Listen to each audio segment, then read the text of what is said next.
시술 같은 경우는 기본적으로는 사실 간단해요. 그냥 꺼져 있으니까 채워준다. 정말 그냥 빠르면 10분, 15분 만에 끝날 수도 있고요. 좀 수술을 하면 흉이 질 수 있다는 게 항상 제일 큰 걱정이죠. 수술했는데 뭐 일주일 만에 돌아왔다 라고 하면서 눈밑이 이렇게 퀭해가지고 나와서 우리 패널들이랑 다 놀랐던 기억이 있는데, 근데 수술을 해도 마찬가지예요. 수술 안 하고도 할 수 있는 부분이 있다 그러면 이거 먼저 해보면 좋지 않을까요?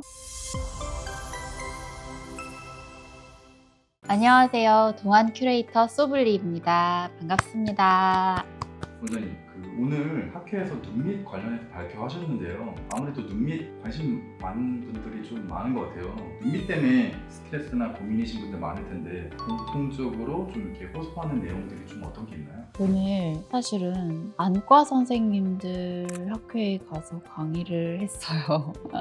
사실 더 전문가 선생님들이신데, 또 그래도 이제 눈 질환 이런 거 보시는 분들은 또 이렇게 눈밑 치료하고 이런 거를 또 되게 궁금해 하시더라고요. 그래서 개원가에서 어떻게 치료하고 있는지, 뭐 요즘 트렌드가 어떤지 이런 거 궁금하셔서 또 초청을 해주셨거든요. 근데 이제 물어본 게 뭐 눈밑 때문에 오는 환자분들이 주로 어떤 거 호소하냐 하는 거잖아요. 대부분은 그냥 눈밑 꺼짐이 고민이에요. 이렇게 오는 경우가 제일 많아요. 근데 똑같이 10명이면 10명이 눈밑 꺼짐이 고민이에요 라고 와도 모양은 10명이 다 달라요. 그러니까 원인이 되는 어떤 그 인자가 다 다르니까. 그리고 실제로는 막 꺼짐은 심하지 않은데 그냥 색소 때문에 그렇게 보이는 경우도 있고, 늘어짐이 심해서 꺼져 보이는 경우도 있고, 그리고 그냥 정말 꺼진 경우도 있고, 그리고 눈밑 지방이 튀어나오면서 그 아랫부분이 꺼져 보이는 경우도 있어요. 일단 그렇게 막 증상들이 그렇고, 사실 눈밑 지방을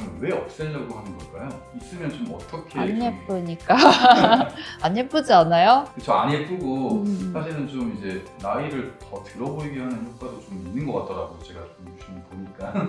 그렇죠. 그 연예인들 중에서도 눈밑 지방 수술, 뭐 이런 시술 하셨는지 어쨌든 그러고 나서 이미지가 확 바뀌어서 나오신 분들 몇 분 계세요. 찾아보면 있을 건데, 근데 그 눈이라는 게요, 우리 과학적으로 연구했던 결과 중에 하나가 있어요. 우리가 사람을 볼 때 어디에 시선이 먼저 이렇게 가서 탁 꽂히느냐 하는 건데, 첫인상으로 누군가를 볼 때요, 눈과 코 주변 여기예요. 그러니까 눈 주변에 어떻게 생겼는지 그거 가지고 사람의 인상이 되게 크게 좌우될 수가 있거든요. 눈밑이 퀭해, 어두워, 늘어졌어. 그러면 거기서 일단은 인상이 좀 좋아 보이기는 어렵고, 일단 나이 들어 보이기도 쉽고, 그 사람 피곤한가? 뭔가 안 좋은가? 뭐 이렇게 인상을 자칫 줄 수도 있는 거죠. 그러면 이제 좀 해결책으로 좀 넘어가서, 사실은 눈밑 지방 뭐 이렇게 없앨 수 있는 뭐 시술이나 수술 등이 되게 많잖아요. 크게 어떤 게 좀 있나요? 크게는 뭐 수술이 제일 뭐 이렇게 흔하게 알고 계시고 많이 하시는 건데, 수술 안 해도 종류가 되게 많아요. 근데 저는 제가 수술을 하는 사람은 아니기 때문에 뭐 그거 하나하나를 다 뭐 설명드리는 거는 뭐 맞지도 않을 것 같고, 크게 생각했을 때는 지방을 꺼내거나 지방을 재배치해 주거나 안쪽을 좀 다 이렇게 좀 단단하게 메어두거나 뭐 이런 식으로 시술을 하게 되는 걸로 알고 있고, 시술 같은 경우는 뭐 기본적으로는 사실 간단해요. 그냥 꺼져 있으니까 채워준다 이런 느낌으로 필러 시술을 사실 제일 전통적으로 많이 해왔고 흔하게 하는 시술이기도 해요. 근데 어려워요. 필러로 여기를 채운다는 게 생각보다 어려워요. 그게 내가 능력이 없어서 내지는 뭐 필러가 안 좋아서 뭐 그런 것도 있을 수 있겠지만, 아무리 실력이 좋고 뭐 좋은 필러로 해도 결과가 나중에 시간이 지나서 좀 비쳐 보인다거나 울퉁불퉁해진다거나 뭐 혈관이 비쳐 보인다거나 뭐 여러 가지 변수들이 여기 눈 주변에는 있기 때문에 사실은 좀 어려운 치료 중에 하나고, 강의 같은 거를 해도 어려운 눈밑 지방 어떻게 접근할까? 막 이런 식의 제목도 많아요. 그러니까 다들 어려워한다는 거죠. 그래서 그런 식으로 시술하는 방법이 있고, 근데 요즘은 조금 더 우리가 개념적으로 정리를 하자. 그냥 꺼졌으니까 채우자 이런 단순한 개념이 아니라, 왜 꺼졌지? 뭐에서부터 시작한 걸까? 그걸 우리가 좀 되돌릴 수는 없을까? 재생, 뭐 약간 그런 의학 개념이 좀 많이 발달을 하면서 레이저라든지 주사 종류 중에서도 좀 재생을 도와주는 그런 종류 종류라든지 뭔가 내거 콜라겐을 막 이런 걸 좀 생성시켜주거나 유지시켜주는 그런 치료라든지 해서 약간 이런 쪽으로 지금 화두가 얹어진 것 같아요. 어찌됐든 뭐 수술에는 뭐 항검을 했을 때는 뭐 애교살이 없어진다거나 흉터가 남을 수도 있고 그런 것들도 좀 단점이긴 단점이잖아요. 수술을 하면 흉이 질 수 있다는 게 항상 제일 큰 걱정이죠. 수술을 되게 무서워하시는 분들이 좀 많을 것 같아요. 그리고 또 수술도 최근에 막뭐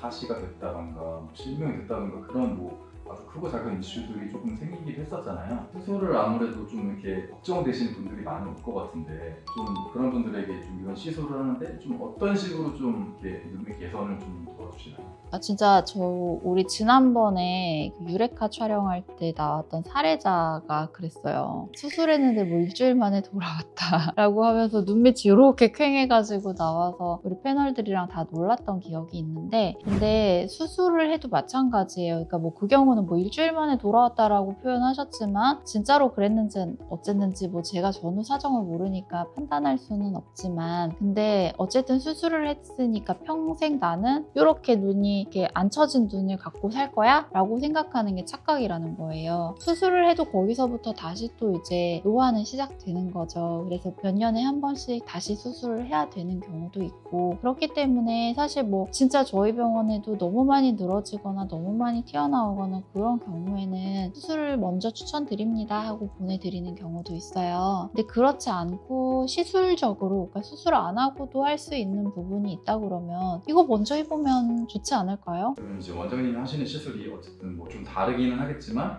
대략적으로 그럼 걸리는 시간이 좀 빠르면 어느 정도? 정말 그냥 빠르면 10분, 15분 만에 끝날 수도 있고요. 그리고 레이저가 들어가는 경우에는 그 레이저 전처치나 뭐 예를 들어 마취크림 바르고 있는다거나 뭐 하는 거까지 포함해서 한 한두 시간 정도 걸릴 수도 있어요. 그래서 제 프로그램 짤 때 이제 이런 게 들어가고 이게 어느 정도 걸리고 이런 거는 그 개인마다 설명을 드릴 거니까 미리 걱정하지는 않으셔도 될 것 같아요. 그러면 이제 원장님이 하시는 비수술 눈밑 지방 재배치가 정확히 뭐 하나의 시술이 있는 게 아니라 그 증상에 따라 뭔가 이렇게 솔루션들이 좀 이렇게 믹스되는 건가요? 대략 어떤 쪽으로 좀 대표적으로 어떤 것들을 좀 이렇게 쓰시는지 좀. 네, 뭐 눈밑 수술이라고 해도 그 수술이 여러 종류가 있는 것처럼 눈밑 지방 재배치도 비수술이라는 거지. 그 안에 종류는 굉장히 많고요. 그러니까 심하지 않다. 간단한 정말 뭐 필러로 끝날 수도 있는 거고, 근데 필러가 싫어서 오시는 분들도 많아요. 그럴 경우에는 다른 재료 선택해서 해드리고 있고, 여러 가지 그 뭔가 피부를 재생시켜 드릴 수 있는 재료를 저는 되게 많이 쓰고 있고 갖고 있기 때문에 거기에서 맞는 개인 맞춤으로 좀 포뮬러를 짜드려요. 그리고 기계도 사실 눈 밑에 쓸 수 있는 기계들이 있어요. 그것도 몇 종류가 돼요. 그런 것들 중에 어떤 게 도움이 될지 그런 식으로 이제 조합을 짜서 환자분한테는 이게 어울릴 것 같다 해서 보통 한 두세 번 정도 하는 경우도 있고, 재료에 따라서 그냥 한 번에 끝내는 경우도 있고 그래요. 그렇다면 사실은 수술보다 약간 좀 부작용적인 측면에서도 훨씬 더 자유롭기는 하겠네요. 그쵸. 근데 모든 시술이든 모든 약물이든 어떤 것도요, 부작용이 0이라 그러면 일단 의심하셔야 돼요. 네, 근데 이것도 부작용이 있을 수 있어요. 멍도 들 수도 있고요. 붓기도 생길 수 있고요. 당연히 할 때 아플 수도 있고요. 제일 많이 걱정하시는 건 노듈 문제 뭐 이런 것도 있을 수 있고요. 근데 재료에 따라 다르기 때문에 이게 너무 싫다 그러면 피해갈 수 있는 방법들은 또 다 있어요. 그런 부작용이 그래도 돌이킬 수 있는 부작용들이 대부분이고, 그리고 뭐 수술 같은 거는 잘라내버리면 어떻게 할 수가 없잖아요. 근데 그거보다는 조금 더 내 자연에 가깝게 돌이킬 수 있는, 돌아갈 수 있게 해주는 시술이다 라고 보면 좋을 것 같아요.